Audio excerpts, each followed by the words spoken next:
গণ অধিকার পরিষদের প্রতি আমার কোনো অভিযোগ নেই। আমি আমার ব্যক্তিগত কারণেই ওখান থেকে পদত্যাগ করেছি।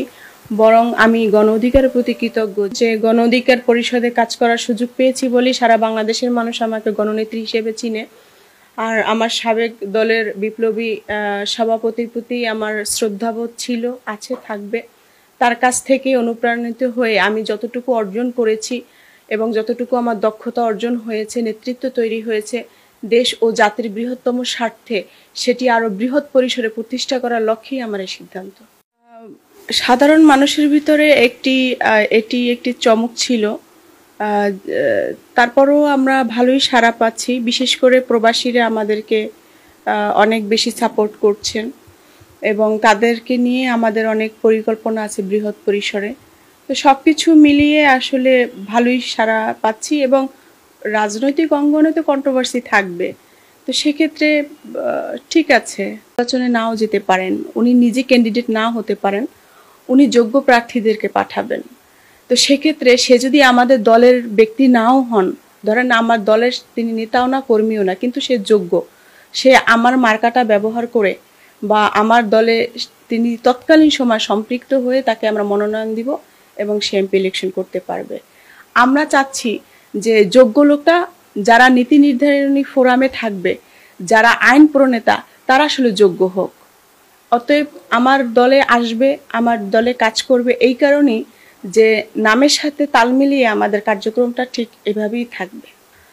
আমি যতটুকু জানি যে আমার আহ্বায়ক মহোদয় উনি 2022 সালে উনি যখন জেলে ছিলেন, ওনার অবসর সময় উনি ওনার ভিতরে এটা কাজ করেছেন যে রাজনৈতিক ওনার সচেতনতা না থাকার কারণে উনি এইভাবে ভুক্তভোগী হয়েছেন এবং বৃহত্তম একটি গোষ্ঠী আছে যারা রাজনৈতিক অঙ্গনে সচেতন না এবং তারা নানাভাবেই বৈষম্যের শিকার হয়েছেন। তো সেই জায়গাটা থেকে ওনার ভিতরে সচেতনতাটা কাজ করেছেন এবং বিশেষ একটা গোষ্ঠী এবং রাজনৈতিক দল তার প্রতি বৈষম্য করেছেন।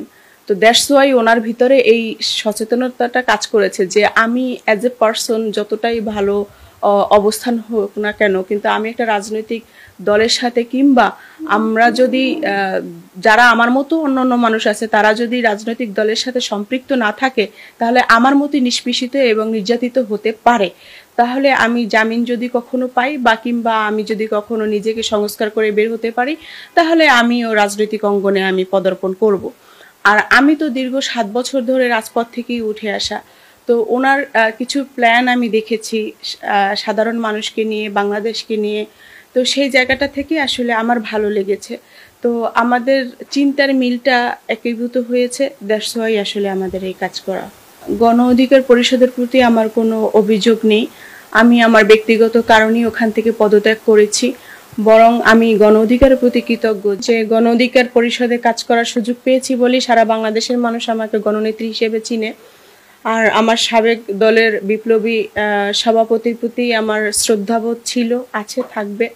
তার কাছ থেকে অনুপ্রাণিত হয়ে আমি যতটুকু অর্জন করেছি এবং যতটুকু আমার দক্ষতা অর্জন হয়েছে, নেতৃত্ব তৈরি হয়েছে দেশ ও জাতির বৃহত্তম স্বার্থে, সেটি আরো বৃহৎ পরিসরে প্রতিষ্ঠা করার লক্ষ্যেই আমার এই সিদ্ধান্ত।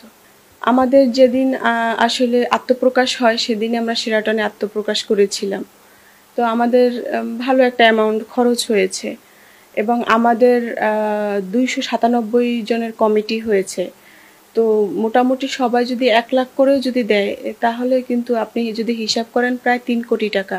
তো আমাদের যে নাস্তার যে কোয়ালিটি ছিল, অনেকে অনেক ধরনের মন্তব্য করেছেন যে এক পার পার্সন 12,000 করে। আসলে এরকম ছিল না, খুবই সামান্য স্ন্যাক্স আইটেম ছিল, বাট ভ্যানুটার আমাদের একটা পেমেন্ট করতে হয়েছে। এনিওয়ে, তো সেটা কিন্তু আমাদের 3 কোটি টাকা খরচ হয়নি, সামান্য একটা অ্যামাউন্ট মোটামুটি খরচ হয়েছে। তো এখন আমাদের যে প্ল্যান সেটা হচ্ছে গিয়ে আমার গঠনতন্ত্রে লেখা আছে যে আমার পার্টির যারা মেম্বার হবেন বা আহ্বায়ক সদস্য সচিব যিনি হবেন তাদের ইনকামে 30% এখানে জমা দিতে হবে। তো সেই জায়গাটা থেকে আমরা সদস্যদের পক্ষ থেকেই আমরা ডোনেট তারা করছেন, আমরা সেই ডোনেশন নিয়েই আমরা সামনে এগোচ্ছি এবং বিশেষ করে আমাদের প্রবাসীরা আমাদেরকে খুব সাপোর্ট দিচ্ছেন এবং তারা আমাদেরকে ইনশিওর করছেন যে আগামী রাজনীতিতে তো তারা অর্থনৈতিকভাবে বা সশরীরে তারা একটা আমাদের সাথে ভূমিকা রাখবেন, আমাদের পাশে আছেন। আমাদেরকে সহযোগিতা করবেন। বেসিক্যালি দেখেন, জাতীয় পার্টি নামে কিন্তু অনেকগুলো দল রয়েছেন। তো আসলে বাংলাদেশ আম জনতা পার্টি, আমার মনে হয় এই নামে কোনো নাম নেই।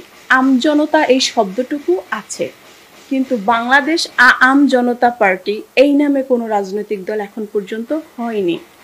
তো বাংলা একাডেমি থেকে, ব্যাকরণ থেকে তো কাউকে কোনো শব্দ রেজিস্ট্রেশন করে দেওয়া হয়নি, এবং নামের সাথে মিল না থাকলে নির্বাচন কমিশনার তিনি নিবন্ধন দিবেন, মিল থাকলে দিবেন না। যে আগে নিবন্ধনের জন্য অ্যাপ্লাই করেছে সে পাবে, বিষয়টা একদম সোজা। তারপরেও যদি কারো কাছে মনের মধ্যে কনফ্লিক্ট তৈরি হয়, আদালত আছে তাদের জন্য, আমরাও সেক্ষেত্রে তাদেরকে ওয়েলকাম জানাচ্ছি। এটি আসলে আরবি শব্দ থেকে আসলে ওইখানে অ্যাডজাস্ট করা হয়েছে। এটার একটি আবার অন্যতম একটা বিষয় তার কাছে আছে, আমার আহ্বায়ক মহোদয়ের কাছে। আমার মনে হয় তিনি এই বিষয়টি ভালো বলতে পারবেন। আমি আত্মপ্রকাশের দিনই স্পষ্ট করেছি যে বাংলাদেশ আম জনতা পার্টি 300 আসনই প্রার্থী দিবে, সেই লক্ষ্যে কাজ করে যাচ্ছে। ইভেন এখন পর্যন্ত আমরা যেখানেই কমিটি দিয়েছি বা সামনে দিব, আসন ভিত্তিক দিচ্ছি, যে কে কোন আসন নিয়ে কাজ করবে, শুরুতে এটা ক্লিয়ার করে দিচ্ছি। পরবর্তীতে মনোনয়ন বাণিজ্য বা মনোনয়নের একটা আশা দিয়ে মানুষকে ঠকানো, এই জিনিসগুলো আসলে হচ্ছে না এখানে। শুরুতেই এনশিওর করে দিচ্ছি, সেজন্য একেবারে পাড়া মহল্লায় যেন তিনি কমিটি দিতে পারেন, তার একটা অবস্থান তৈরি করতে পারেন, প্রচারণা চালাতে পারেন। তো সেই জায়গাটা থেকে আসলে আমাদের এই মুহূর্ত পর্যন্ত আমাদের সিদ্ধান্ত যে আমরা নিবন্ধন পাবো ইনশাআল্লাহ, সেই অনুযায়ী কাজ করে যাচ্ছি। টাইম বাড়ানো হয়েছে, তো আমরা সেই সময়টুকু কাজে লাগিয়ে আমরা দুর্বার গতিতে নিবন্ধনের যে ক্রাইটেরিয়া, তাদের যে শর্তাবলী, সেগুলো পূরণ করার লক্ষ্যে কাজ করে যাচ্ছি। দেখুন, আমি মনে করি 16 বছরের জঞ্জাল প্রফেসর ডক্টর ইউনূস 6 মাসে এটা কোনোভাবেই ক্লিয়ার করতে পারবেন না। বরং ওনার নেতৃত্বে, উনি লাইক আয়রন ম্যান, হ্যাঁ, তো ওনার নেতৃত্বে বাংলাদেশ যেভাবে দুর্বার গতিতে বিশ্বের বুকে প্রতিষ্ঠিত হচ্ছে, বাংলাদেশ নামক এই দেশটিকে মানুষের কাছে প্রেজেন্ট করছে, জাস্ট অ্যামেজিং। আমি ওনাকে স্যালুট জানাই, এবং আমার কাছে মনে হচ্ছে যে একটি কবির ভাষাটা কথা আছে, আমাদের দেশে হবে সেই ছেলে কবে, কথায় না বড় হয়ে কাজে বড় হবে। সেই নোবেল লরিয়েট আমাদের সেই 50 বছরের পর আমাদের সেই ছেলে আমরা পেয়েছি। আমাদের ছেলে যেভাবে করে কাজ করে যাচ্ছে, কাজ করার সুযোগ দেওয়া উচিত। প্রতিটা রাজনৈতিক দল যদি দেশপ্রেম থেকে থাকে, যদি দেশকে ভালোবাসে, তাহলে ওনাকে কাজ করার সুযোগ দেওয়া উচিত। সে একটা মাত্র জায়গায় আমি যদি আত্মসমালোচনা করি, একমাত্র স্বরাষ্ট্র মন্ত্রণালয়টা ছাড়া সমস্ত মন্ত্রণালয় এবং সব জায়গায়, আকাশপথ, নৌপথ, স্থলবন্দর, বিশ্বের দরবারে বাংলাদেশের ইঞ্চি ইঞ্চি মাটি যেভাবে করে উনি বুঝে নিচ্ছে, এই সক্ষমতা বাংলাদেশে কোনো রাজনৈতিক দলের নেই, কারো এই মেরুদণ্ড নেই, একমাত্র সেটা এই ডক্টর ইউনূসের আছে। অতএব তাকে কাজ করার জন্য আমার মনে হয় সকলের কোঅপারেট করা উচিত। আমি সময়টা আমি এভাবে করে বেঁধে বলতে পারি না, কিন্তু আমার কাছে মনে হয় যতদিন না পর্যন্ত ওনার বাংলাদেশের যে সংস্কারমূলক কাজগুলো করে যাচ্ছেন, যেভাবে করে উনি বিনিয়োগকারীদের নিয়ে আসছেন, যেভাবে করে উনি ঋণ পরিশোধ করছেন, ব্যাংকের যে তারল্য ঘাটতি ছিল সেটাকে, ব্যাংক যেখানে ভ্যানিশ হয়ে যাওয়ার কথা সেখানে ব্যাংকগুলো আরও ফুলে ফেঁপে উঠছে। অতএব, এবং দুর্নীতির যে একটা বিষয় ছিল সেটা যতটুকু পেরেছেন লাগাম টেনে ধরেছেন। তো সেক্ষেত্রে আমার মনে হয় তাকে আরো সময় দেওয়া উচিত, সংস্কার কাজ করা উচিত। ভাই, নির্বাচন, দেখুন, নির্বাচন তো জনগণের জন্য। সেই জনগণ যদি ভালো থাকে, জনগণের জন্য যদি কাজ করে, যে কোনোটা নির্বাচিত সরকার তো জনগণের জন্যই কাজ করবে। সেক্ষেত্রে জনগণের জন্য যদি কাজ উনি করে থাকে, তাহলে ওনাকে সময় আমরা কেন দেব? উনি তো দিব না, উনি তো নিজে থেকে এসে বসেনি, ওনাকে তো আমরাই বসাইছি। এই বিপ্লবী সরকার তো আমরা, আপনি আমি, আমরা দুজনে বসিয়েছি, সাধারণ মানুষ বসিয়েছে। তাহলে ওনাকে এখন প্রেশার ক্রিয়েট করলে, তো ওনাকে কোঅপারেট না করলে তো উনি কাজ করার সুযোগ পাবে না। সেক্ষেত্রে আমার মনে হয় সংস্কার শেষে ওনার সাথে আসলে বসে আলোচনার মধ্য দিয়ে সকল রাজনৈতিক দলের আসলে নির্বাচনের বিষয়ে আগানো উচিত। এইভাবে করে সকলে যদি নির্বাচন করে, তো উনি তো আসলে পলিটিক্যাল ব্যাকগ্রাউন্ডের না। তো সেই ক্ষেত্রে উনি তো এখন পর্যন্ত হাত গুটিয়ে বসে আছে, ফাংশন করছেন না। তাদেরকে আসলে বাধ্যতামূলক অবসরে দেওয়া উচিত, এবং যেসব অফিসাররা যোগ্য তাদের হাতে ক্ষমতা ন্যস্ত করা উচিত। দীর্ঘ 16 বছরের ছাত্রলীগ থেকে শুরু করে যারা বিভিন্ন বিভিন্ন কোটায় বিভিন্ন সুবিধায় যারা বড় বড় অফিসার হয়েছেন তাদেরকে আসলে এখন বাধ্যতামূলক অবসরে দেওয়া উচিত, এবং যারা যোগ্য অফিসার, সৎ অফিসার, যাদের ভিতরে দেশপ্রেম আছে তাদেরকে আসলে ভালো ভালো জায়গায় দেওয়া উচিত। এইভাবে করেই আইন শৃঙ্খলা রক্ষাকারীর ভিতরে একটা রেভলিউশন তৈরি করা উচিত।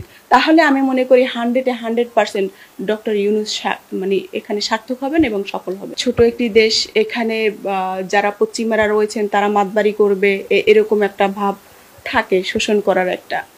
তো সেই জায়গাটা থেকে আসলে আমাদের যিনি প্রধান উপদেষ্টা তিনি রাজনৈতিক ব্যাকগ্রাউন্ডের না, তো যার কারণে ওনার ভিতরে যে মমতা, ওনার ভিতরে যে ক্ষমাশীল দৃষ্টিভঙ্গি, সেই জায়গাটা থেকে আসলে উনি অতটাও ওইভাবে করে বলে উঠতে পারছেন না, কাজ করে উঠতে পারছেন না।